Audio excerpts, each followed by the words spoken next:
Okay. तो बच्चों last class में हमने वाइंड अप किया था आइसोमेरिज्म, यस और नो? तो ऑप्टिकल आइसोमेरिज्म वाइंड अप किया था। आज अपन पढ़ेंगे चैप्टर में तीन चीज़ें बची है काम की। एक वीवीटी, वैलेंस बॉन्ड थ्योरी, ये इसके कुछ लिमिटेशंस है, तो इस लिमिटेशन को ओवरकम करने के लिए आपका आएगा सीएफटी, और एक और थ्योरी आएगा एलएफटी। ये वैलेंस बॉन्ड थ्योरी, ये क्रिस्टल फील्ड थ्योरी और ये लिगेंड फील्ड थ्योरी, ये तीनों मिलकर के इस चैप्टर का सबसे इंपॉर्टेंट टॉपिक है। ये समझ आ रहा है मैं क्या कह रहा हूँ? तो यहाँ से क्वेश्चंस आते हैं। तो इस चैप्टर का सबसे इंपॉर्टेंट टॉपिक है VVT, valence bond theory, CFT and LFT. तो वैलेंस बॉन्ड थ्योरी पहले स्टार्ट करते हैं, और वैलेंस बॉन्ड थ्योरी के कुछ लिमिटेशंस है जिसको ओवरकम करने के लिए कौन आया? Crystal field theory and ligand field theory. तो ये तीन चीज़ पढ़ लेंगे, फिर चैप्टर में ज़्यादा कुछ बचेगा नहीं, ठीक है? एक आध छोटे छोटे टॉपिक बचेंगे, फिर चैप्टर क्या हो जाएगा? ख़त्म। तो आइए अपन स्टार्ट करते हैं वीवीटी। ये अपन 11 में पढ़ चुके हैं ना? हाँ, ये बात अलग है कि अपन 11th ही नहीं पढ़े हैं। तो वी पी टी क्या बोलेंगे इसको? Valence bond theory. क्या बोलेंगे इसको अपन? Valence bond theory. अब देखो भाई क्या कहता है वैलेंस बॉन्ड थ्योरी। अपन बात करें कोऑर्डिनेशन कंपाउंड की। किसकी बात कर रहे हैं? तो कोऑर्डिनेशन कंपाउंड में सेंट्रल एटम या सेंट्रल मेटल बोलो इसको, और लिगेंड के बीच में कौन सा बॉन्ड होता है? तो वीवीटी आपको बताएगा कि कैसे बॉन्ड फॉर्मेशन होता है। तो सेंट्रल मेटल और आपके लिगेंड के बीच में बॉन्ड कैसे बनता है, ये आपको कौन डिस्क्राइब करके देगा? वीवीटी। और जो स्ट्रक्चर बनेगा उसके बारे में बताएगा। किसके बारे में बताएगा? तो कुल मिला के वीवीटी बताएगा कि कैसे बॉन्ड बनेगा और ज्योमेट्री क्या होगा, हाइब्रिडाइजेशन के बारे में। तो वीवीटी सबसे पहले कहेगा कि भैया देखो, सेंट्रल एटम का काम है लिगेंड के साथ बॉन्ड बनाना। क्या बनाना? कौन सा बॉन्ड बनाना? कोऑर्डिनेट। कैसे बनता है? Sharing of lone pair. Sharing of ligand lone pair देगा और सेंट्रल मेटल उस लोन पेयर को लेगा, हाँ या ना? लोन पेयर का मतलब क्या? दो इलेक्ट्रॉन का एक पेयर। लोन पेयर का मतलब क्या? दो इलेक्ट्रॉन का एक पेयर। एक ऑर्बिटल में मैक्सिमम कितने इलेक्ट्रॉन बेटा? दो, हाँ या ना? एक ऑर्बिटल में मैक्सिमम कितने इलेक्ट्रॉन? एक ऑर्बिटल मतलब एक डब्बा। जैसे एस में एक ही डब्बा होता है, पी में तीन। तो अपन बात करें एक डब्बे की। किसकी बात करें? तो एक ऑर्बिटल में मैक्सिमम कितने इलेक्ट्रॉन? दो। अब समझो मैं सेंट्रल मेटल, तुम लिगेंड, तो तुम क्या करोगे? लोन पेयर दोगे। लोन पेयर मतलब कितने इलेक्ट्रॉन? अब बेटा वो लोन पेयर के इलेक्ट्रॉन अगर मैं यूज करना चाहता हूं, तो लोन पेयर के इलेक्ट्रॉन मेरे ऑर्बिटल में होने चाहिए, हाँ या ना? कि तुम्हारे ऑर्बिटल में रखा और मैं उसको यूज कर ले रहा हूं, पॉसिबल है क्या? नहीं। तो उसके लिए क्या करना पड़ेगा? मेरे ऑर्बिटल को तुम्हारे ऑर्बिटल के साथ क्या होना पड़ेगा? ओवरलैप। क्या होना पड़ेगा? तो भैया एक ऑर्बिटल मेरा, एक ऑर्बिटल तुम्हारा, ओवरलैप के बाद कितने ऑर्बिटल? दो की एक? एक। ओवरलैप्ड हो गए ना? क्या हो गए? तुम्हारे ऑर्बिटल में कितने इलेक्ट्रॉन होने चाहिए? दो। तो मेरे ऑर्बिटल में कितने इलेक्ट्रॉन चाहिए? जीरो। पॉसिबल है क्या? मेरे ऑर्बिटल में दो, तुम्हारे इसमें दो, कितने हो गए? चार। एक ऑर्बिटल में चार पॉसिबल है क्या? समझ गए? तो मेरा ऑर्बिटल खाली। तो सेंट्रल एटम अपना खाली ऑर्बिटल देगा और लिगेंड अपना भरा ऑर्बिटल उसके साथ ओवरलैप करेगा। बॉन्ड कौन सा बनेगा? कोऑर्डिनेट। अब बॉन्डिंग के पहले हर एटम, जो भी सेंट्रल एटम होता है, वो हाइब्रिडाइजेशन करता है। क्या करता है? तो सेंट्रल मेटल का काम है लिगेंड को खाली ऑर्बिटल प्रोवाइड करना। कैसे ऑर्बिटल प्रोवाइड करना? समझ आ रहा है? 6 लिगेंड, कितने ऑर्बिटल देने पड़ेंगे? 6। 4 लिगेंड, 4। और कैसे ऑर्बिटल? ऐसे दे दोगे क्या उठा के? नहीं। क्या करके देना पड़ेगा? हाइब्रिडाइज करके देना पड़ेगा। क्या करके देना पड़ेगा? क्या होता है देखो, जैसे मेरे पास है एस ऑर्बिटल। एस ऑर्बिटल कैसा दिखता है? स्पेरिकल। मेरे पास है पी ऑर्बिटल। पी ऑर्बिटल कैसा दिखता है? डंबल। और मेरे पास अगर डी ऑर्बिटल है, तो कैसा दिखेगा? डबल डबल, पता है कि नहीं सबको? तो भैया देखो, अलग अलग ऑर्बिटल है। तो मैं सेंट्रल एटम हूं, मेरे साथ कोई लोन लिगेंड आया बॉन्ड बनाने के लिए, चार लोग आए, तो मुझे चारों को एक जैसे ऑर्बिटल देने पड़ेंगे कि अलग अलग दे दूं? समझ आ रहा है मैं क्या कह रहा हूं? जैसे घर में चार मेहमान आए, किसी को एकदम लग्जरी वाला रूम दे दिए और किसी को ऐसे खटारा रूम दे दिए, फिर बातें होंगी ना? अरे हमको तो पसंद नहीं करते हैं, हमको खटारा वाला रूम दे दिए, उसको बहुत पसंद करते, उसको देखो क्या वीआईपी वाला रूम दिया। समझ में आ रहा है कि नहीं? तो ये सब चीज़ें होंगी, यस और नो? तो अपने को ये सब बातें नहीं सुननी ना। अपन मेहमानों को खिला पिलाए ठहराए, उसके बाद बात भी सुनना पड़ रहा है। तो इससे अच्छा क्या करो, सबको एक जैसे रूम प्रोवाइड करो। समझ में आ रहा है कि नहीं? तो यहाँ पर भी जब लिगेंड आएंगे सेंट्रल मेटल के साथ ओवरलैप करने के लिए, तो सेंट्रल मेटल का काम है कि उसको क्या प्रोवाइड करे? खाली ऑर्बिटल, वो भी एक जैसे। तो खाली ऑर्बिटल तो है, एस ऑर्बिटल हो गया, मान लो मेरे पास खाली है तो स्पेरिकल, पी ऑर्बिटल है मेरे पास खाली, डम्बल, डी ऑर्बिटल है, एक जैसे है क्या? नहीं। तो बॉन्ड फॉर्मेशन के पहले हर सेंट्रल एटम अपने ऑर्बिटल को इंटरमिक्स करता है। क्या करता है? और इंटरमिक्स करके नए ऑर्बिटल बनाता है, जिसको हम बोलते हैं हाइब्रिड ऑर्बिटल। क्या बोलते हैं उसको? खासियत होती है कि सबकी एनर्जी सेम होती है और सबका शेप सेम होता है। क्या होती है खासियत? सबकी एनर्जी सेम और सबका शेप सेम। ऐसे ऑर्बिटल को हाइब्रिड ऑर्बिटल बोलते हैं और इस फिनोमेना को हाइब्रिडाइजेशन बोलते हैं। क्या बोलते हैं इस फिनोमेना को? तो जब सेंट्रल मेटल के साथ लिगेंड बॉन्ड फॉर्म करने आएगा, तो सबसे पहले सेंट्रल एटम को क्या प्रोवाइड करना पड़ेगा? खाली ऑर्बिटल। क्या प्रोवाइड करना पड़ेगा? वो भी ऐसे उठा के दे दोगे तो बन जाएगा क्या काम? खाली ऑर्बिटल्स को क्या करके देना पड़ेगा? हाइब्रिडाइजेशन। और हाइब्रिडाइजेशन के बाद बॉन्ड कैसे फॉर्म होगा? सेंट्रल मेटल का हाइब्रिड खाली ऑर्बिटल और लिगेंड का भरा ऑर्बिटल ओवरलैप होगा, कौन सा बॉन्ड बनेगा? ये वीवीटी। इतना ही कहानी है वीवीटी का। समझ में आ रहा है मैं क्या कह रहा हूं? तो वीवीटी आपको समझा रहा है बॉन्ड कैसे बनेगा। क्या समझा रहा है वीवीटी? समझ गए? तो सबसे पहले सेंट्रल एटम क्या प्रोवाइड करेगा? खाली ऑर्बिटल। वो भी क्या करके देगा? हाइब्रिडाइजेशन। उसके बाद सेंट्रल मेटल का भरा ऑर्बिटल की खाली ऑर्बिटल? खाली ऑर्बिटल। और लिगेंड का खाली की भरा, आपस में क्या करेंगे? कौन सा बॉन्ड बनाएंगे? समझ गए? कोई तकलीफ किसी को? क्लियर है यहां तक? तो चलिए लिखते हैं। लिखेंगे the main postulate of VVT are following. The main postulate of VVT are following. तो अपन देखते हैं पहला पोस्टुलेट। क्या देखते हैं बच्चों? पहला पोस्टुलेट,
पहला पोस्टुलेट क्या कह रहा है? Central atom makes available a number of empty orbitals for the formation of coordination bond with suitable ligand. खाली ऑर्बिटल प्रोवाइड कर रहा है, ऐसे ही देगा कि कुछ करके देगा? हाइब्रिडाइज करके देगा। That is a second postulate.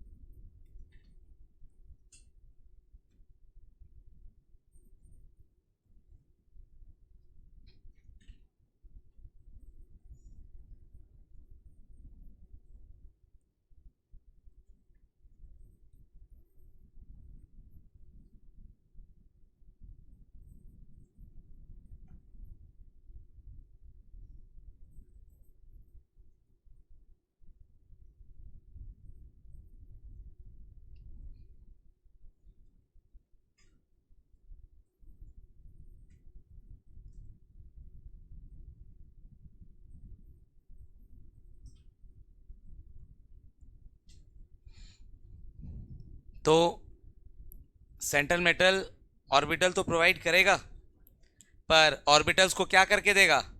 Hybridise. क्या करके देगा? और हाइब्रिडाइजेशन के बाद जो ऑर्बिटल्स होते हैं उनकी ज्योमेट्री कैसे होती है? डेफिनाइट। कैसे होती है? एक डेफिनाइट ज्योमेट्री होगी। तो आइए एक टेबल बना लेते हैं, कैसी कैसी ज्योमेट्री होगी उसको समझते हैं।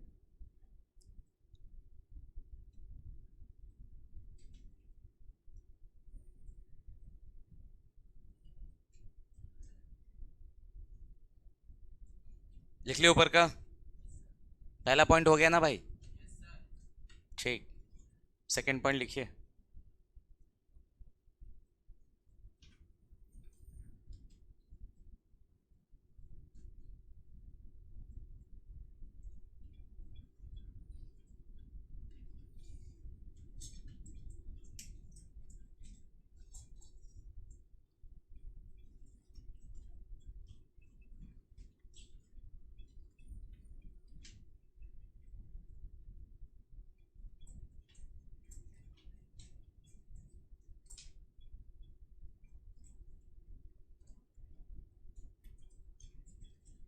सबसे पहले कोऑर्डिनेशन नंबर, ये हाइब्रिडाइजेशन,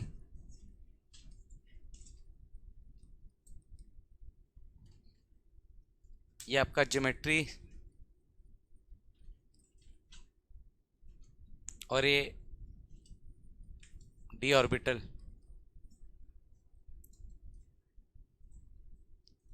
सबसे पहले अगर कोऑर्डिनेशन नंबर 2 है, क्या है कोऑर्डिनेशन नंबर 2? तो कोऑर्डिनेशन नंबर 2 है, इसका मतलब कितने लिगेंड है? 2। कितने लिगेंड? तो 2 लिगेंड के लिए अपने को कितने ऑर्बिटल अरेंज करना है? 2। तो 2 ऑर्बिटल कौन? पहला ऑर्बिटल एस। एस में कितने ऑर्बिटल बेटा? 1। पी में कितने ऑर्बिटल? 3। पी में कितने ऑर्बिटल? डी में कितने? डी में कितने? एस में कितना? पी में कितना? डी में कितना? तो एस में 1, पी में 3 और डी में 5। तो समझो पहला ऑर्बिटल एस यूज किया, पहला ऑर्बिटल क्या यूज किया? एस। पी में 3 है, मुझे कितने चाहिए टोटल? 2। एक ऑलरेडी एस ले चुका हो, तो दूसरा क्या लूंगा? एक पी। कितने सारे? एक। तो एक एस और एक पी। हाँ या ना? कोई दिक्कत? Geometry linear. D orbital use किया क्या? नहीं चाहिए डी। समझे बेटा? सभी लोग बेटा 2 ऑर्बिटल चाहिए। कोऑर्डिनेशन नंबर 2 मतलब कितने लिगेंड? 2। 2 लिगेंड मतलब कितने ऑर्बिटल? 2। कौन से 2? एक एस और एक, खत्म। उसके बाद कोऑर्डिनेशन नंबर 3, कितने ऑर्बिटल? एक एस और पी के कितने लेने पड़ेंगे? 2। sp2। ज्योमेट्री कैसा? Trigonal planar. कैसा होता है ज्योमेट्री? डी ऑर्बिटल यूज कर रहे हैं क्या? नहीं।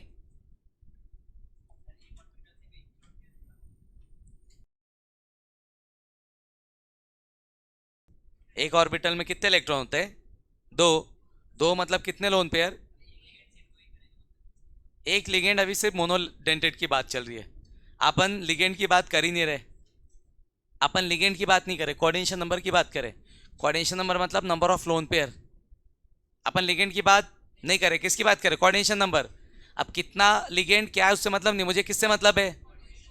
तो एक लिगेंड दो इलेक्ट्रॉन पेयर दे रहा है, 2 लोन पेयर, तो कोऑर्डिनेशन नंबर कितना? 2। 2 लिगेंड 2 लोन पेयर दे रहा है, कोऑर्डिनेशन नंबर कितना? 2। तो मैं लिगेंड की बात कर रहा हूं क्या? किसकी बात कर रहा हूं? Coordination number. कोऑर्डिनेशन नंबर मतलब कितने लोन पेयर? कितने लोन पेयर? 2। 2 लोन पेयर के लिए कितने ऑर्बिटल चाहिए? 2। 3 लोन पेयर कितने ऑर्बिटल चाहिए? 3। कोऑर्डिनेशन नंबर 4, कितने लोन पेयर चाहिए? Sorry, coordination number 4, 4 lone pair कितने ऑर्बिटल चाहिए? 4। कौन से? एक एस ले लिया, 3 ठोक पी ले लिया, sp3 टेट्राहेड्रल। ये सब आपने पढ़ा होगा 11th में। नहीं पढ़ा तो याद रखिए, tetrahedral sp3। D orbital use हुआ क्या? ना। डी ऑर्बिटल यूज हुआ क्या? कोऑर्डिनेशन नंबर 4 में और एक चीज पॉसिबल है, 4। हाँ बेटा, तो कोऑर्डिनेशन नंबर 4 है, तो उसमें आपका यूज हो सकता है D3s हाइब्रिडाइजेशन। कौन सा हाइब्रिडाइजेशन? बहुत रेयर है, मिलेगा नहीं वैसे। तो D3s मतलब कितने डी? 3 और कितने एस, एक, D3S। कोई दिक्कत किसी को? तो अगर D3S है बेटा तो ये होता है आपका टेट्राहेड्रल। कैसा होता है? टेट्राहेड्रल। कितने डी ऑर्बिटल? 3। इसको भूल जाओ। डी, पहले थोड़ा डी ऑर्बिटल बता दूं तब थोड़ा समझ में आएगा, नहीं तो नहीं आएगा। आ जाओ डी ऑर्बिटल की बात करते हैं। डी में कितने ऑर्बिटल होते हैं? 5। अभी आगे लिगेंड फील्ड थ्योरी पढ़ाऊंगा तो डी ऑर्बिटल का शेप आपको पता होना चाहिए, तो यहाँ बता दे रहा हूँ आपको। तो डी ऑर्बिटल, एक डी ऑर्बिटल में कितने डंबल होते हैं? 2। कितने डंबल? हाँ या ना? कोई तकलीफ किसी को? ठीक, तो आ जाओ डी ऑर्बिटल बनाते हैं।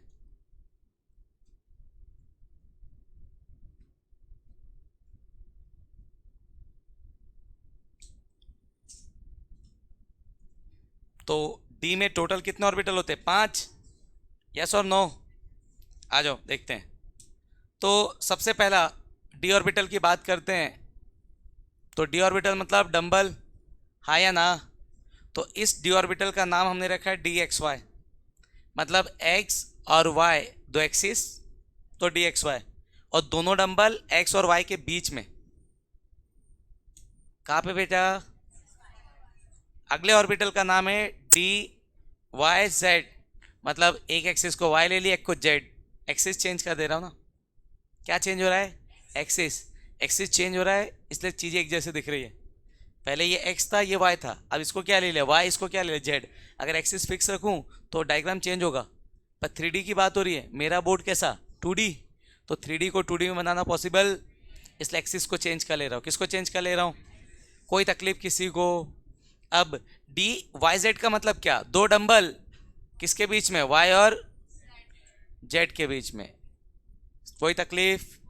फिर अगला आपका है DZX, ये x ले लो, ये z ले लो, हाँ या ना? कितने डंबल? 2। किसके बीच में? z और x के बीच में। किसके बीच में? z और x के बीच में, हाँ या ना? कोई तकलीफ किसी को? किसी को भी? ठीक, आगे 3 ऑर्बिटल जो होते हैं डी के, वो इन बिटवीन द एक्सिस होते हैं, और 2 ऑर्बिटल ऐसे होते हैं जो अलोंग द एक्सिस होते हैं। तो 5 में से 3 ऑर्बिटल एक्सिस के बीच में, DXY, DYZ एंड DZX। तो 3 ऑर्बिटल कैसे? इन बिटवीन द एक्सिस बना दिया। और 2 ऑर्बिटल कैसे होते हैं? Along the axis. 2 ऑर्बिटल कैसे होते हैं? अलोंग द एक्सिस, एक्सिस के ऊपर। तो 2 ऑर्बिटल आपके हैं, पहला DX square Y square. Square का मतलब है, स्क्वायर से आपको ये बताना चाह रहा है कि भैया ऑर्बिटल एक्सिस पर है, और स्क्वायर नहीं है मतलब ऑर्बिटल एक्सिस पर नहीं है। ये रिप्रेजेंटेशन है, माइनस माइनस कुछ नहीं। एक्स का स्क्वायर मतलब आपका पहला डंबल एक्स एक्सिस पर, आपका पहला डंबल एक्स एक्सिस पर। वाई स्क्वायर मतलब आपका दूसरा डंबल वाई एक्सिस पर। आया समझ में? और जहाँ जहाँ पे स्क्वायर नहीं है, डंबल एक्सिस पर नहीं है, डंबल एक्सिस पर। समझ आ रहा है मैं क्या कह रहा हूँ? यस और नो? तो यहाँ से एक्स स्क्वायर वाई स्क्वायर, इसका मतलब पहला डंबल कौन से एक्सिस पर बेटा? एक्स एक्सिस पर, बीच में नहीं, एक्सिस के ऊपर। और दूसरा डंबल वाई एक्सिस पर, वाई एक्सिस के ऊपर। कोई दिक्कत? और आखिरी जो ऑर्बिटल होता है इसका नाम होता है DZ स्क्वायर, मतलब एक ही है, Z मतलब दोनों डंबल किस पे होने चाहिए? हाँ या ना? तो इसमें क्या होता है? एक डंबल होता है और एक रिंग होता है ऐसे। समझ गए? तो एक्स स्क्वायर वाई स्क्वायर दोनों डंबल किस पे? एक एक्स पे और एक वाई पे। जेड स्क्वायर दोनों डंबल किस पे? जेड पे। तो यहाँ पे एक डंबल होता है और एक रिंग होता है। समझ गए बेटा? तो ये है शेप किसका? डी ऑर्बिटल का। ये है शेप किसका? ये डी ऑर्बिटल का शेप है बेटा। कोई तकलीफ किसी को? जब भी हाइब्रिडेशन करेंगे तो हाइब्रिडेशन के बाद जो ऑर्बिटल बनेंगे वो एक जैसे बनेंगे कि अलग अलग बनेंगे? तो जब भी मुझे डी ऑर्बिटल लेना पड़ेगा तो मैं ऐसे डी लूंगा जो सिमेट्रिक हो। कैसे हो? समझ आ रहा है मैं क्या कह रहा हूं?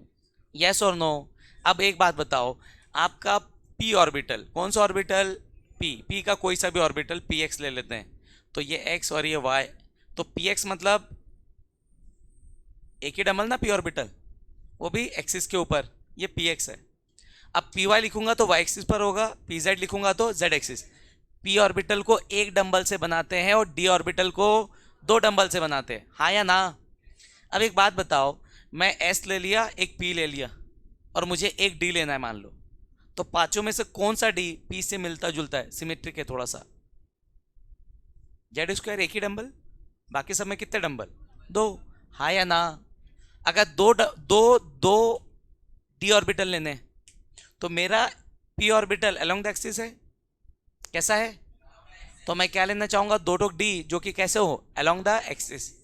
मुझे तीन डी चाहिए, कितने डी? अब तीन डी अगर लेता हूं तो क्या आएगा, देखो, दो अगर अलोंग द एक्सिस ले लूं तो तीसरा कैसा आएगा, अलग हो गया ना। तो तीन डी लेना, तो मैं क्या लेना पसंद करूंगा, तीनों एक जैसे, ऊपर के तीन, हाँ या ना? तो एक लेना है तो क्या प्रीफर करूंगा, ये वाला। जनरली इन जनरल बात कर रहा हूं ना, वो तो मैं टेबल लिखूंगा उसमें आपको याद रखना है, पर इन जनरल एक लेना है तो क्या प्रीफर करूंगा, दो लेना है तो इन दोनों को, हाँ या ना? और तीन लेना है तो इन तीनों को। समझ गए बेटा? किसका शेप है, डी ऑर्बिटल। चलो वापस आते हैं, तो यहां से अपन को चाहिए तीन डी ऑर्बिटल, कितने डी? कौन से तीन डी लेना पसंद करेंगे, डी डी पहला एक्स वाई, दूसरा डी वाई जेड, और तीसरा डी, हाँ या ना? कोई तकलीफ? कोऑर्डिनेशन नंबर 4 में एक और होता है बेटा, डी एस पी 2, ये भी आपने नहीं पढ़ा है 11th में, इसका नाम है स्क्वायर, ये काम का है आपके, क्या बोलते हैं इसको अपन, स्क्वायर प्लेनार। क्या बोलते हैं इसको अपन, स्क्वायर प्लेनार। अब एक बात बताओ, कितना डी? एक। क्या लेना पसंद करेंगे, डी जेड स्क्वायर। कोई दिक्कत, हाँ या ना? आपके काम का मतलब बोर्ड के हिसाब से, अगर बोर्ड में अगर देखेंगे तो आपके बोर्ड में सबसे ज़्यादा यूज होने वाला है ये वाला डी एस पी 2। क्या यूज होने वाला है? तो जनरली बोर्ड एग्जाम में सिर्फ दो ही कोऑर्डिनेशन नंबर आएंगे, एक 4 और एक 6। 4 में कौन सा वाला, D S P 2 square planar, और एक 6 वाला, वो तो बाद में आएगा भी। समझ में आ रहा है? बाकी सारी चीज़ें कब याद रखना है आपको, कॉम्पिटिटिव के हिसाब से। किसके हिसाब से? तो कॉम्पिटिटिव के लिए बाकी सब याद करना, बोर्ड के लिए सिर्फ आप एक इसको याद रख लेंगे और आगे का आएगा, अपना काम हो जाएगा। समझे बच्चों? यस और नो? ठीक, आ जाओ, ऊपर का लिख लिए ना अपन।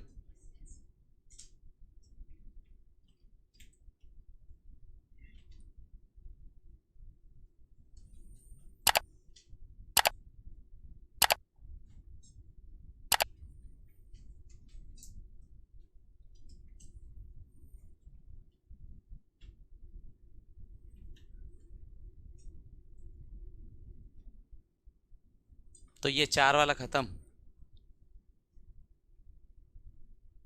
ठीक है। अब नेक्स्ट कोऑर्डिनेशन नंबर कितना, 5।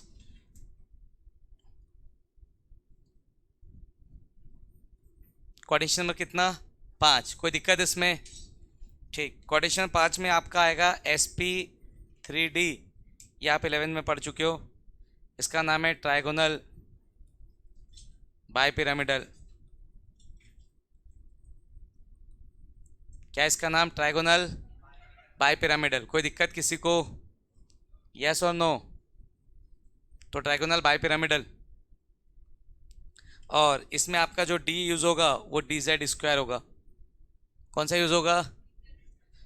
कोऑर्डिनेशन नंबर 5 में एक और हाइब्रिडाइजेशन है, ये आपका है डी एस पी 3, ठीक है। इसका शेप हो जाएगा square pyramidal,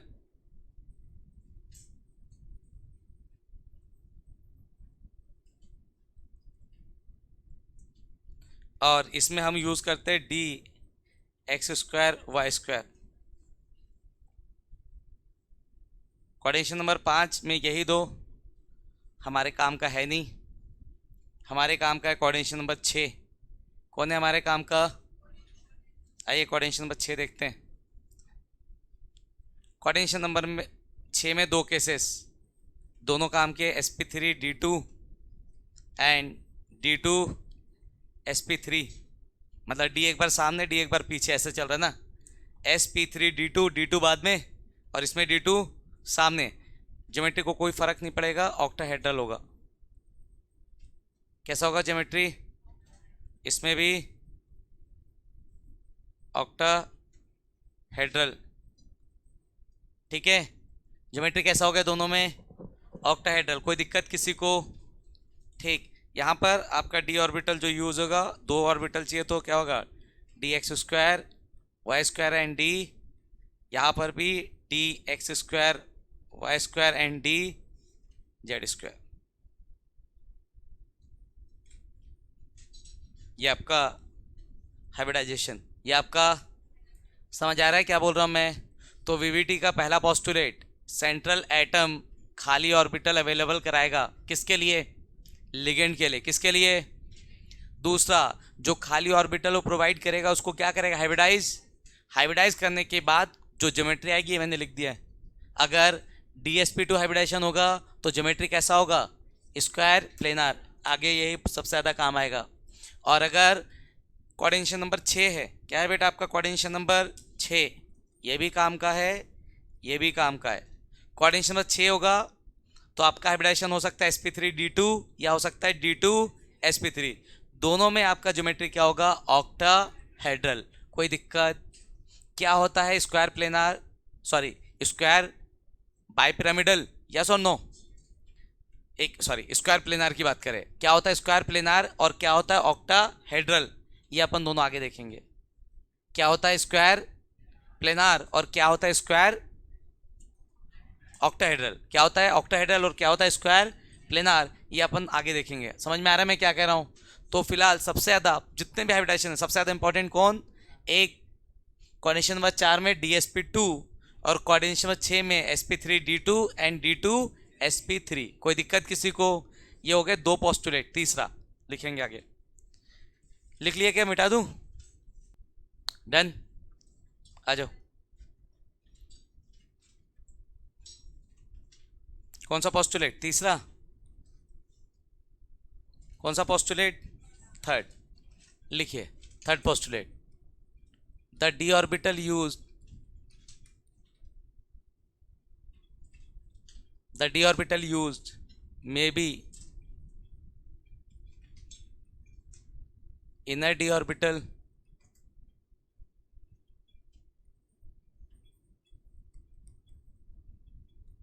that is nd or outer d orbital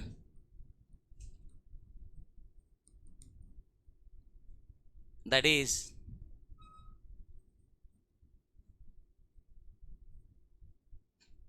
nd। ये जो तीसरा पोस्टुलेट है क्या होता है, ये हम थोड़ा सा बाद में समझेंगे, इसी में आज ही समझेंगे पर थोड़ी देर बाद समझेंगे। समझ में आ रहा है मैं क्या कह रहा हूँ? तो डी ऑर्बिटल आपके दो टाइप के यूज़ हो सकते हैं, या तो इनर डी या तो आउटर डी। क्या मतलब, ये हम थोड़ा सा बाद में समझेंगे, ठीक। नेक्स्ट,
यहाँ से। तीसरा पोस्टुलेट कह रहा है कि भैया जो डी ऑर्बिटल आप यूज़ कर सकते हैं वो इनर डी यूज़ कर सकते हैं या फिर आउटर डी। अगर डी पहले आ रहा है हाइब्रिडेशन में, जैसे मान लो कोऑर्डिनेशन नंबर है 6, क्या है कोऑर्डिनेशन नंबर 6, हाइब्रिडेशन आ रहा है sp3d2, तो डी पहले आ रहा है कि बाद में, तो आउटर डी यूज़ हुआ है। कौन सा डी यूज़ हुआ है? और अगर आपका हाइब्रिडेशन आ रहा है d2sp3, तो डी पहले आ रहा है क्या? अगर डी पहले आ रहा है मतलब कौन सा यूज़ होगा? इनर। इनर मतलब क्या होगा समझो, s ऑर्बिटल और p ऑर्बिटल और d ऑर्बिटल यूज़ कर रहे हैं, आप s का 4s यूज़ कर रहे हैं। कौन सा यूज़ कर रहे हैं? 4s। p ऑर्बिटल यूज़ कर रहे हैं 4 शेल का 4p, और d यूज़ कर रहे हैं 3d। s कौन सा? 4s 4th शेल, p कौन सा? 4th शेल, d कौन सा? 3rd। तो 4th के रिस्पेक्ट में 3rd शेल इनर हुआ, तो यहाँ पर d की वैल्यू क्या हो रही? n-1। तो n अगर 4 है, n अगर 4 है तो s के लिए क्या आ रहा है? 4s, p के लिए क्या आ रहा है? 4p, पर d के लिए क्या आ रहा है? 3d, तब ये इनर, इसलिए n-1d। समझ गए? और अगर s ऑर्बिटल 4s है, p ऑर्बिटल भी 4s और d भी 4d है, तब ये कहलाएगा आउटर d ऑर्बिटल या आउटर डी कॉम्प्लेक्स। समझ गए मैं क्या बोला? तो डी ऑर्बिटल दो टाइप के यूज हो सकते हैं, एक इनर डी और एक, हाइब्रिडेशन देख के पता चल जाएगा। अगर डी पहले आ रहा है तो इनर है और डी बाद में आ रहा है तो आउटर। कोई दिक्कत किसी को? किसी को भी? ठीक है, नोट कर लीजिए। ओके, यहाँ तो कोई दिक्कत किसी को? अब देखो भाई, ये हो गया आपका वीवीटी। क्या हो गया? तो वीवीटी के कुछ लिमिटेशंस है, कुछ चीज़ें ऐसी आती है जो वीवीटी क्लियर नहीं कर पाता। कौन सी चीज़ें? जब मैं आपको सीएफटी पढ़ाऊंगा तब क्लियर करूंगा, क्वेश्चंस करेंगे तब समझ में आएगा। समझ में आ रहा है मैं क्या कह रहा हूँ? तो क्या होगा, अगर हम चाहे तो हम वीवीटी से क्वेश्चन लगा सकते हैं, तो जहाँ जहाँ पे वीवीटी के लिमिटेशन आएंगे वो क्वेश्चन गलत हो जाएंगे। समझ आ रहा है मैं क्या कह रहा हूँ? फिर आपको सीएफटी और एलएफटी पढ़ना पड़ेगा, फिर वो क्वेश्चन सही होंगे। तो इससे अच्छा हम क्या करेंगे, वीएफटी क्या बोलते हैं, वीवीटी पढ़ लिए, फिर क्या पढ़ेंगे? सीएफटी, फिर क्या पढ़ेंगे? एलएफटी, और फाइनली जाके क्वेश्चन बनाएंगे। तो इसके कुछ लिमिटेशन मैं लिख दे रहा हूँ, बाकी समझेंगे तब जब अपन इसके क्या करेंगे, क्वेश्चंस। क्या करेंगे इसके? आइए थोड़ा सा लिमिटेशन देख लेते हैं।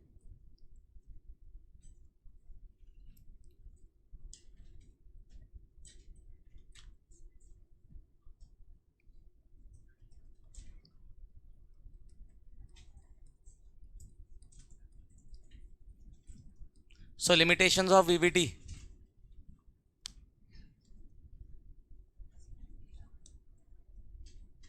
पहला,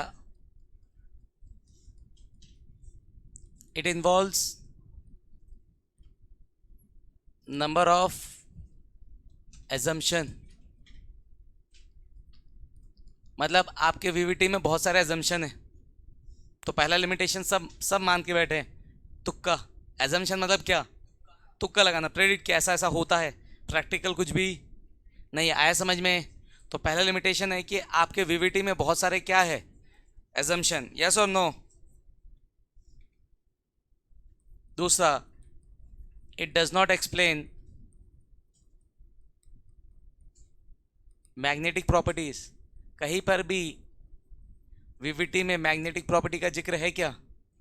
so it does not explain magnetic properties. तो किसी भी कॉम्प्लेक्स कंपाउंड की मैग्नेटिक प्रॉपर्टी क्या होगी, ये एक्सप्लेन नहीं कर सकता। तीसरा, it does not distinguish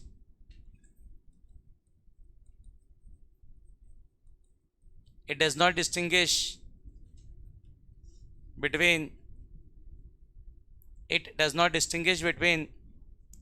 weak and strong ligand. Ligand पता है सबको बेटा, तो कौन वीक है कौन स्ट्रॉन्ग है ये भी नहीं बता पाता है। कौन? वीवीटी। समझ में आ रहा है? तो तीन ऐसे लिमिटेशन है जिसकी वजह से वीवीटी कुछ कुछ जगह पे जाके फेल हो जाएगा। तो उसके लिए हमको जरूरत पड़ेगी किसकी? सीएफटी की। किसकी जरूरत पड़ेगी? कोई दिक्कत इसमें? यस और नो? ठीक है, चलो सीएफटी स्टार्ट करते हैं। और सीएफटी को स्टार्ट करने से पहले एक छोटा सा कहानी सुनाता हूँ मैं आपको। आ जाओ। हो गया क्या ये? ओके, आ जाओ। अपन थोड़ा सा देखते हैं। क्रिस्टल फील्ड थ्योरी, क्या बोलते हैं शॉर्ट में इसको? सीएफटी। क्या बोलते हैं इसको अपन? सीएफटी। आ जाओ, यहाँ समझो। तो सीएफटी समझने से पहले एक छोटा सा कहानी सुनाता हूँ आपको। सपोज करिए बैठ के आप डिनर कर रहे हैं, आप लोग सब फैमिली वाले, ठीक है। तो सब बैठ के डिनर कर रहे, अचानक से पापा के फ़ोन की घंटी बजी और पापा को किसी ने इन्फॉर्म किया कि कोई आपके रिलेटिव्स आपके घर में आ रहे घूमने के लिए।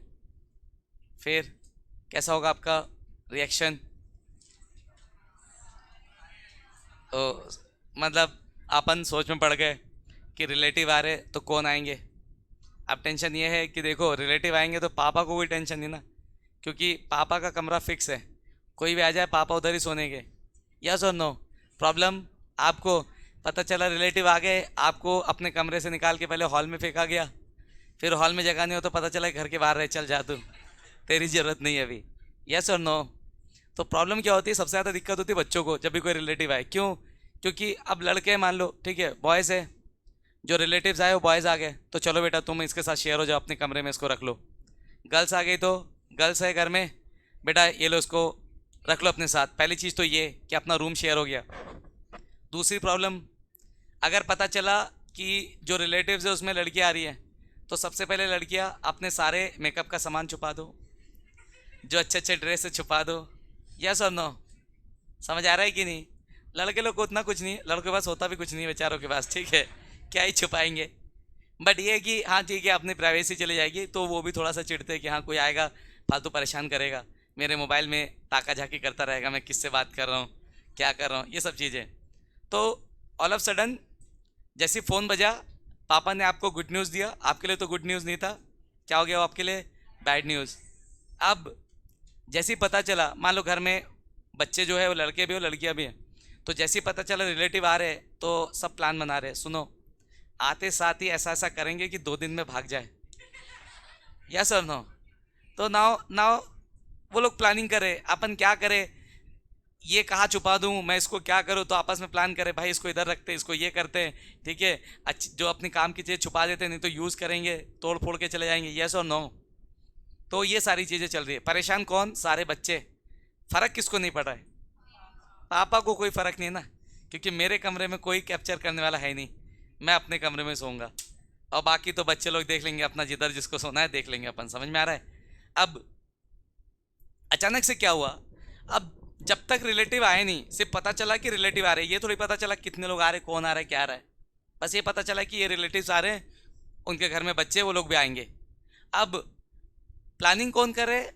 बच्चे भी और मतलब लड़के भी और लड़कियां भी। जस्ट इमेजिन कि घर में 5 बच्चे हैं, 3 लड़के 2 लड़कियां। कितने लड़के? 3 बॉयज है और 2 गर्ल्स। कोई दिक्कत किसी को? बात बताओ, जब पता चला कि रिलेटिव्स आ रहे हैं तो प्लानिंग पांचों मिलके कर रहे हैं, तो लड़के और लड़कियां सब एक ही टीम में सब मिलके प्लान करें कैसे भगाना है, ठीक है। जब भी फ्री टाइम मिले तो बाकी चीज़ों में ध्यान, कि आएंगे तो हम ये कर देंगे, हम वो कर देंगे, परेशान हो जाएंगे, चले जाएंगे। यस और नो? ऑल ऑफ सडन वो दिन आ गया जब रिलेटिव्स घर पहुंच गए गेट पे। जैसी गेट पे गाड़ी रुकी, गेट खुला, सब निकले, पता चला कि जो आए हैं रिलेटिव्स उसमें कोई लड़कियां नहीं है, सारे लड़के हैं, ठीक। अब क्या हुआ, जैसे सारे लड़के हैं तो कौन फ्री हो गए? गर्ल्स। इनके रूम में कोई खतरा नहीं है, इनके मेकअप के सामान को कोई खतरा, इनके ड्रेस को कोई खतरा। तो अब एक बात बताओ, अब टेंशन किसकी, लड़कियों की कि लड़कों की? तो अब जो इतने दिन से 5 लोग का एक टीम था, अब ये टीम 2 में डिवाइड होगा। अब ये टीम क्या होगा? 2 में डिवाइड। कितने के टीम में? एक लड़कियों का टीम, जिनको कोई फर्क दे, वो बिंदास है, रह जाओ भाई तुम लोग 15 दिन 20 दिन 1 महीना रह जाओ, इन लोग का सर खा लो, हमारे साथ तो कोई दिक्कत नहीं है। यस और नो? परेशान कौन? तो यहाँ पे बनेंगे दो टीम, एक दो लड़कियों का पहला टीम और एक तीन लड़कों का दूसरा टीम। तो हमने टीम को नाम दिया है, तीन लोग हैं तो हमने इनको नाम दिया T2G। हाँ वही, वो जिसने भी CFT दिया था, वो एक पिक्चर आई थी ना, सोनू के कुछ भी T2 के जो भी, पता नहीं मुझे, ठीक है। तो वो पिक्चर देखने के बाद थ्योरी दिया था उसने, तो उसने नाम रखा पहले टीम का क्या, T2G। और ये दो लोग हैं तो इनका नाम रखा EG, AG नहीं, हाँ AG नहीं, ठीक है EG, समझे कि नहीं। अब समझो क्या हुआ, पहले पहले 5 लोग की टीम थी, यस और नो। कब 5 लोग की टीम थी, जब रिलेटिव्स आ रहे थे। अब ऑल ऑफ सडन जब पहुंच गए तो पता चला कि भैया सिर्फ लड़के हैं, तो प्रॉब्लम किनको, लड़कों को, लड़कियों को कोई प्रॉब्लम, टीम 2 पार्ट में डिवाइड होगी।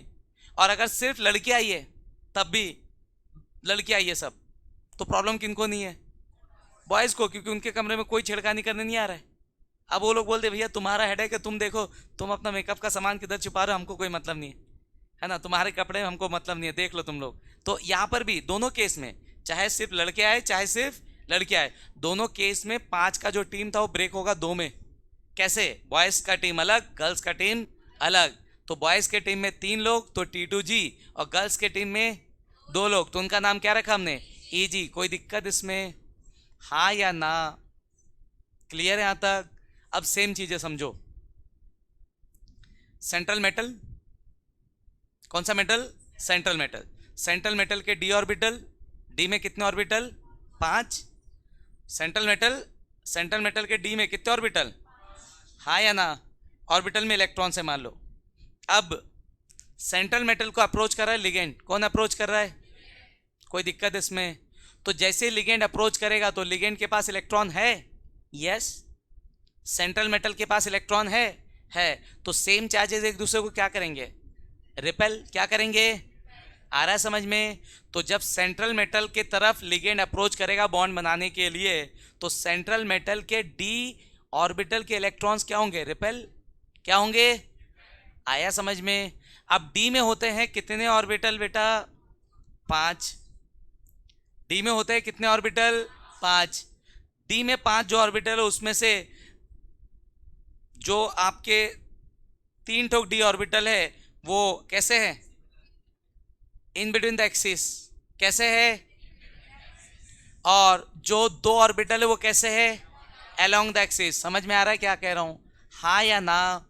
अब समझो, अगर कोऑर्डिनेशन नंबर होता है 6, क्या होता है कोऑर्डिनेशन नंबर, या कोऑर्डिनेशन नंबर होता है 4, कोऑर्डिनेशन नंबर कितना, अगर कोऑर्डिनेशन नंबर 4 है तो आपका ज्योमेट्री होगा स्क्वायर प्लेनार।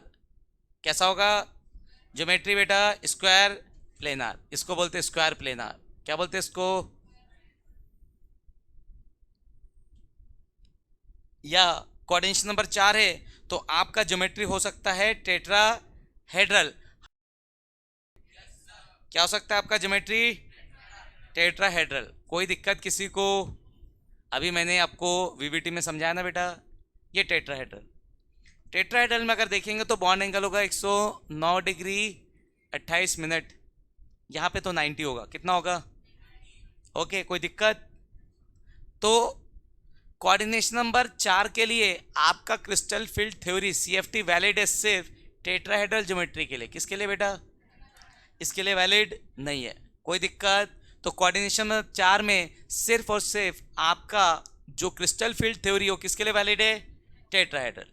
और 6 में ऑक्टाहेड्रल ज्योमेट्री, कोऑर्डिनेशन नंबर 6 में दोनों ज्योमेट्री कैसी हो रही थी, ऑक्टाहेड्रल। तो ऑक्टाहेड्रल कैसा होता है, इसी में अगर मैं जोड़ दूं एक ऊपर और एक नीचे, कहाँ जोड़ दूं बेटा, एक ऊपर और एक नीचे, तो उसको हम बोलेंगे क्या, ऑक्टाहेड्रल ज्योमेट्री। क्या बोलेंगे इसको, ये ऑक्टाहेड्रल। कोई दिक्कत किसी को, ऑक्टाहेड्रल समझ रहे हो, एक ही प्लेन पर 4 है, एक ऊपर और एक, जो प्लेन पर 4 है उनके बीच का एंगल कितना है, 90, ऊपर नीचे वाले का भी एंगल कितना, 90। यहाँ पे सारे एंगल 90 है, क्या है सारे एंगल 90 डिग्री, हाँ या ना। एक बात बताओ, एक्सिस कितने होते हैं? 3 एक्सिस, एक एक्स, एक वाई और एक, हाँ या ना? एक्स एक्सिस, वाई एक्सिस और जेड एक्सिस में एंगल कितना होता है बेटा? एंगल कितना होता है? यस और नो? कोई तकलीफ किसी को? अब ध्यान दो, डी में जो मेरे ऑर्बिटल थे कितने टाइप के थे? 2 टाइप, एक इन बिटवीन द एक्सिस उसमें 3 और 2 अलोंग द एक्सिस, हाँ या ना? कोई दिक्कत किसी को? किसी को भी?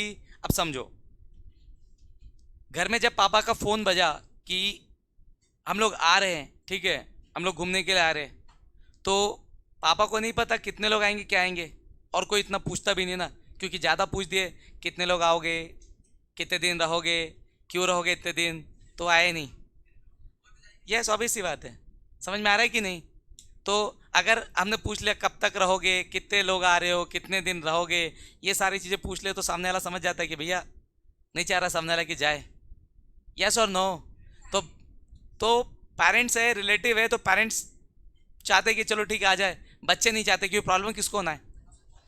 बच्चों को। पेरेंट्स को प्रॉब्लम होती है तो पेरेंट्स बुलाते नहीं, मत आओ बेटा, ठीक है, मना कर देते। अच्छा तुम लोग आ रहे हो क्या, कितने तारीख, कितने तारीख? हम तो जा रहे बाहर, समझे कि नहीं? तो अब समझो, यहां पर जब पापा को फोन आया तो आपको पता नहीं चलना कौन आ रहा है क्या आ रहा है, तभी तो आप लोग मिलके प्लान कर रहे थे। पर जो लोग आने वाले वो पहले से प्लान कर लेते, सुन, आपस में डिस्कस कर लेते, सुन वहां जाएंगे इतने दिन रहेंगे, ठीक है, तो वहां जाएंगे तो उनके घर में इतने कमरे हैं, जो भी चीज़ उनको पता रहती है, तू जाके इसके साथ सेट हो जाना, तू इसके साथ, तू यहाँ सो जाना, बस हो गया हमारा। उनने अपना डिसाइड कर लिया पहले से। यस और नो? समझ आ रहा है मैं क्या कह रहा हूँ? अब समझो, अब अपन बात करते हैं, मान लो 4 लोग आ रहे, कितने लोग आ रहे? तो 4 लोग आ रहे मतलब कोऑर्डिनेशन नंबर कितना? 4। और अगर 6 लोग आ रहे तो कोऑर्डिनेशन नंबर कितना? तो बेटा अगर 4 लोग आ रहे हैं, कितने लोग आ रहे हैं? तो अपन 4 लोग जा रहे हैं, तो हमको पता है कि भैया 4 लोग जा रहे हैं, तो सेंट्रल एटम 4 ऑर्बिटल देगा हमको, हाँ या ना? कोई दिक्कत? तो जब तुम किसी रिलेटिव के यहाँ जा रहे हो घूमने के लिए, तो अभी सी बात है, जाओगे तो रास्ते पर नहीं सोओगे ना, सोने का इंतजाम वो करके देंगे कि ऐसा बोलेंगे ठीक है बेटा हमारे यहाँ खा लेना, बाकी सोने का तुम देख लो, पड़ोसी वड़ोसी कहीं भी सो जाओ, ऐसा होता है क्या? तो अपन अपन कहीं जा रहे हैं घूमने के लिए किसी के घर, तो हमको पता है उनका हेडेक है, हमारा नहीं, हम लोग जितने लोग जा रहे हैं सबके रहने का जुगाड़ करके देंगे। तो लिगेंड को पता है कितने लोग जा रहे हैं, कितने ऑर्बिटल तैयार करेगा? 4।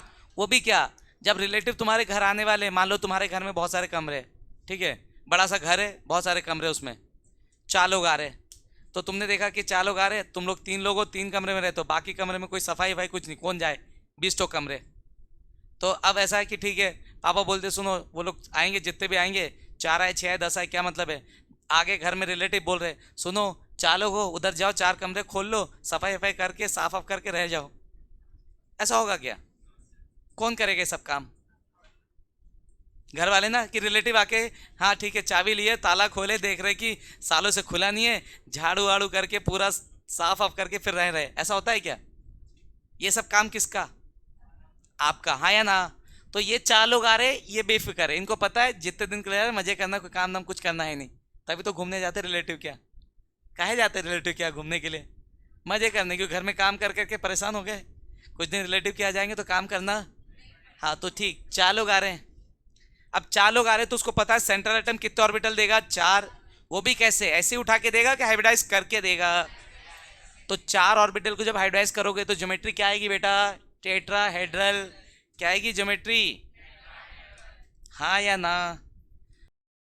टेट्राहेड्रल में एंगल कितना है? 109 है, और जो एक्सिस होते हैं उसका एंगल कितना है? तो यहाँ पे 90 है क्या एंगल एक भी? तो जब 90 है ही नहीं तो एक भी ऑर्बिटल टेट्राहेड्रल ज्योमेट्री में एक भी ऑर्बिटल अलोंग द एक्सिस नहीं होंगे, सारे ऑर्बिटल कहाँ आएंगे? Between the axis. क्या बोलो, समझ आ रहा है?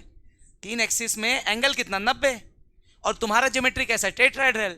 टेट्राहेड्रल मतलब एंगल कितना ऑर्बिटल के बीच का? 109 डिग्री। तो 109 जब रखोगे 90 पे तो आएगा क्या अलोंग द एक्सिस? कहाँ पे आएंगे ऑर्बिटल? तो 4 नमूने जो आ रहे हैं उनको पता है कि सेंट्रल मेटल मुझे कितने ऑर्बिटल प्रोवाइड करेगा, वो भी कैसा? हाइब्रिडाइज करके, कैसे ही दे देगा? करके दे देगा। हाइब्रिडाइज के बाद ज्योमेट्री क्या बनेगी? तो इनको पता है कि सारे ऑर्बिटल किधर मिलेंगे? इन बिटवीन द एक्सिस, हाँ या ना? कोई दिक्कत किसी को? जैसे रिलेटिव आ रहे थे, लड़के लड़कियां मिलके अपना गैंग बनाए, दोनों परेशान, हाँ या ना? रिलेटिव जैसे गेट पे पहुंचे और पता चला कि सारे लड़के हैं, तो कौन परेशान? अब लड़कियों को कोई फर्क, और जो भी रिलेटिव है वो अब किसके कमरे की तरफ घुसेंगे? समझ आ रहा है मैं क्या कह रहा हूं? तो यहां पे जब आपका टेट्राहेड्रल ज्योमेट्री है तो सारे के सारे लिगेंड अलोंग द एक्सिस आएंगे कि इन बिटवीन द एक्सिस आएंगे? ऑर्बिटल कहां मिलेंगे उसको? तो उधर जाओगे कि कहीं और जाओगे? रहना जिधर है उधर ही पहुंचोगे, किसी और के घर में पहुंच जाओगे? समझ आ रहा है कि नहीं? तो बेटा कोऑर्डिनेशन नंबर 4 मतलब 4 ऑर्बिटल देगा सेंट्रल मेटल, वो भी ऐसे ही मुंह उठा के कि हाइब्रिडाइज करके। हाइब्रिडाइजेशन के बाद 4 ऑर्बिटल का ज्योमेट्री सेट होगा। कौन सा ज्योमेट्री? टेट्राहेड्रल मतलब बॉन्ड एंगल कितना? 109, मतलब एक भी ऑर्बिटल एक्सिस के ऊपर आएगा क्या? एक्सिस का एंगल 90, इसका एंगल 109, तो 109 पे आएगा ना, मतलब इन बिटवीन द एक्सिस आएगा, हाँ या ना? तो लिगेंड कैसे अप्रोच करेगा? इन बिटवीन द एक्सिस के अलोंग द एक्सिस? कोई दिक्कत? तो अब लिगेंड आपका अप्रोच कर रहा है इन बिटवीन द एक्सिस, मैंने बताया लड़के आ रहे सिर्फ, तो परेशान किसको? लड़कों को, हाँ या ना? लड़कों की टीम में 3 लोग, लड़कियों की टीम में 2। अब सारे रिलेटिव लड़के आए, तो लड़के जब आए तो लड़कों के रूम की तरफ जाएंगे कि लड़कियों के रूम की तरफ? लड़कों के रूम की तरफ, हाँ या ना? तो परेशानी किसको? अब समझो, जो लिगेंड है वो कैसे अप्रोच कर रहा है? इन बिटवीन द एक्सिस, हाँ या ना? कितने ऑर्बिटल है? 5। 5 में से कितने orbital in between the axis है? 3। तो दिक्कत किनको? इन दोनों को कि इन तीनों को? समझ गए?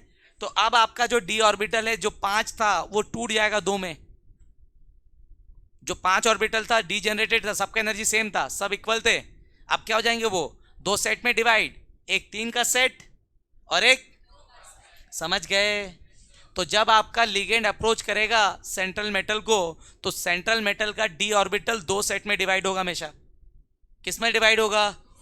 तो जो 2 सेट में डिवाइड हो रहा है उसमें एक 3 का सेट, इनको हमने नाम रखा है क्या? T2G, और ये 2 का सेट, इनका क्या नाम रखा है? समझ गए बेटा?